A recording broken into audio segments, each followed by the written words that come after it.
want to be a change agent. I want to document the history.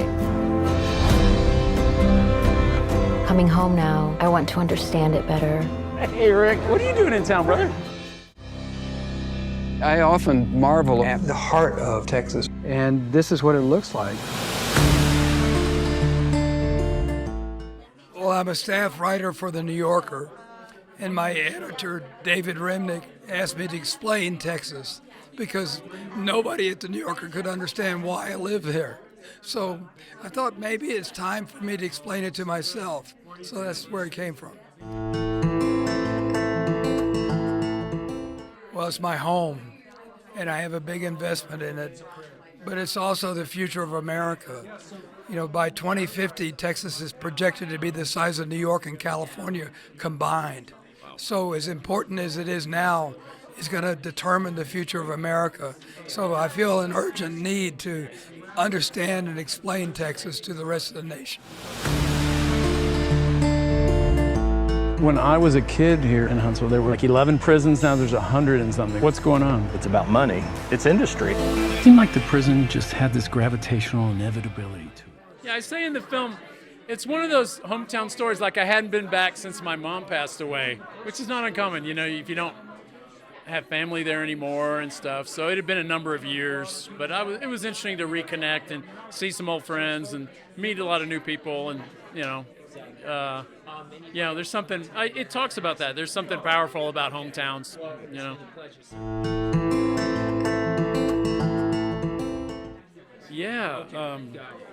What is it? Texas is one of the bigger, prison systems. When I was a kid, which I show in the film, there were, I think, 13 prisons in the entire state. Now there's like 100 and something.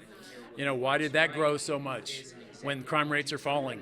Why, you have to ask these questions. And a lot of it centers on the death penalty because that's where they do the execution. So that draws a lot of heat to the town. But for the townspeople, it's kind of like that's the state's business. It's not the town, but inevitably people have to participate in that. So I'm just questioning, the effect that has. None of us are, unless you're a total psychopath, it's not good for the human psyche to be a part of a murder or the ending of a human life. It takes a toll. Look at like PTSD for, these trained soldiers. They come back. It's just like we're more fragile.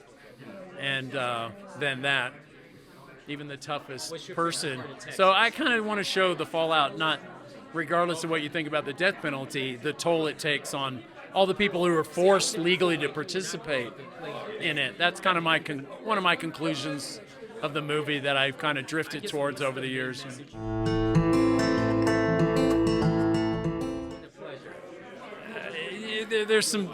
We're all trying to break through the stereotypes and cliches about our home state. But I mean, like everywhere, people are people. It's not, it's the United States. It's not that different. But I mean, Texans have a lot of pride kind of probably in their state, more than most. There's this big side to it, but it's such a big, huge, diverse state. And we're proud to show parts of it that aren't, people don't think about. It's not old cowboys and rich oil men, that's the exception. This Americans are so full of it with our myths and how we think of ourselves. Just the notion of a Western, that frontier thing that existed for like a decade in our history. 13. Look at what an oversized thing that has in our psyches. It's ultimately damaging. It's stupid, but we accept the myths. So I think it's a documentarian or a nonfiction person's job to just go toward truth. Let's open our eyes and try to be intelligent about how we proceed through the world and what we really think about things. So, Texas struggles. We take Texas history and they teach us the Alamo myths and all these. It's always heroic kind of crap. And it's like the truth is really more fascinating, if you can really dig into the nonfiction of it all. The dynamics are really fascinating, so. But it's just easier to believe in myths and BS. It's easier to believe in stereotypes, but ultimately, they're damaging, Growing up in Houston, oil has always been synonymous with what it means to be a true Texan. We have all of this money flowing into the area. How has the Black community been impacted living in the energy capital of the world? There's been so many chemical fires. It has not brought prosperity for all. Killing communities. Industry changes everything. Growing up in El Paso. Well, so I'm seventh generation Texan. So my family has been there for over 200 years. And that's, my Black family has been there for over 200 years. So when I first started making this film, I wanted to really bust the myth that, like, not everyone in Texas is a white guy, like J.R. Ewing or, the white cowboy, like in the movie. Texas has one of the highest populations of Black people in the United States of America, and we are there, and we have been there. So a part of the film is me tracing my roots, going all the way back to my ancestors who were enslaved there, to them building, one of the first all-Black master plan communities in the United States of America. And to go from, all of that struggle to, like, have all of that joy and owning their homes, but then to be, have to reckon with the oil and gas industry coming into the city of Houston and basically using Black and brown communities to dump their chemicals into, to do what they want, because Houston has no zoning, so there's no rules. So that was kind of the story for me of connecting, the Black story of Texas and Houston and oil and gas. And, oil and gas makes a lot of people a lot of money, but Black and brown people don't really see those dollars. So, but we typically, suffer a lot of the environmental impact. So it's a paradox. It's a big fucking paradox. Because on one hand, we have this government that's absolutely nuts and bananas, but on the other side, we have communities. We have this beautiful history and so much community and so many people that are working, living, amongst each other, despite, their race, their socioeconomic class. And it's a really integrated place. I was a Texan in exile before I started this. I was in New York and LA. And I have to say, coming back home and now living back in Houston, it's really incredible, like how diverse a city like Houston is, And I hope that people can see, like, the real Texas through these films and not necessarily kind of like jumble us all together with, like, our governor, you know what I mean? Because we're like, it's like two different things. But our government is they're banning books right now. They're banning history. They're trying to erase whole, like, communities. And so I hope that people will join in on the effort to understand that, like, you better help us out, because this is what's in store for the rest of this country if we don't all come together. Growing up in El Paso, I felt like I lived between two worlds. But now they're trying to stop a natural flow of this place. You close the border, it really strangles our ability to live with one another. Both of our countries have really failed to put people at the center. It's hard to be a Texan right now.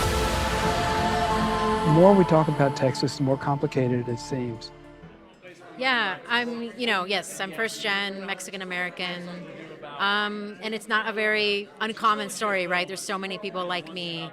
But I feel, and in this episode, I hope that people, understand that there's a nuance to this experience. You live in between, which is, there's a Nahuatl word called nepantla, which means living in the in between. And so many people on the border live this in between, and also people of color in general in the U.S.